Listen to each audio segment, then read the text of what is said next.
Ito kakaiba ito. Ito ang kakaiba. Bakit makulay ang chowpan na ito? Siyempre, maraming toppings.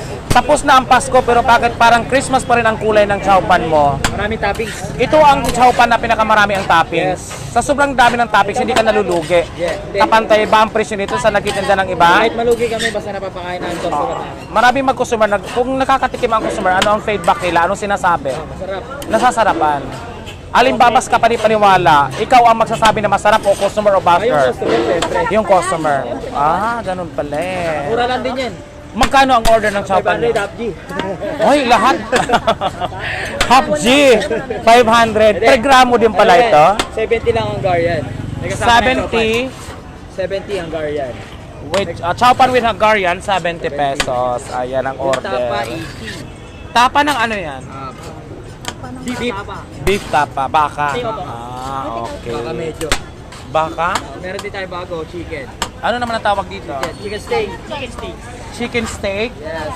Bakit hindi naman siya, parang dry naman siya? Bakit tinawag na steak? Kaya yung tawag sa kanya, maraming tawag sa kanya. Maraming Chicken tawag pa rin. steak, chicken katsu.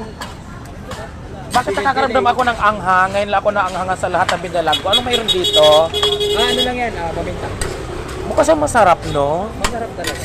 Daming gulay. Sakto lang. Humble lang. Pag chowpan lang, walang mga kasamang 50 pesos overload. 50 overload ang chow. Ito pala tinatawag na chowpan overload.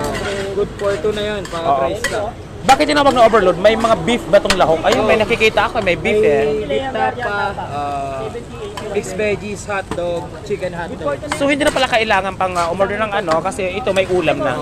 Overload. Mas okay pa rin, mas. Ayan. So sa mga gusto makatikim ng chowpan na hindi mo na kailangan ng kapartner na ulam, ay dayuhin nyo na rito. Ito dito sa Estero Sigado Corner Carriedo.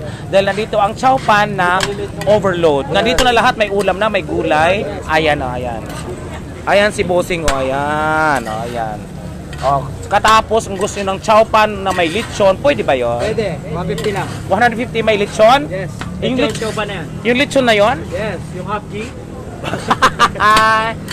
Paano 150 lang? Lechon yung ilalagay. Toppings na yan. May toppings na lechon. May kasama na rin bopis yun.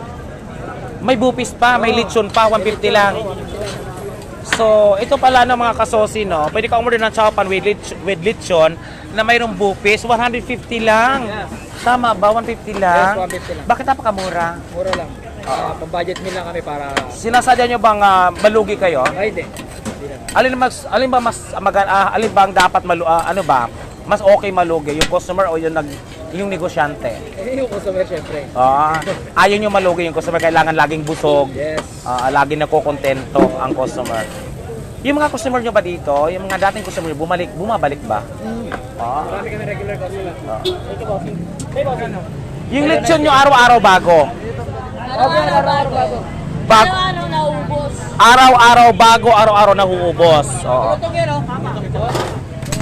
Oo nga, malutong. Ayan. Sa mga gusto makatikim ng lechon na pwede ang half G, may 1/4, may kalahati, may 1 kilo.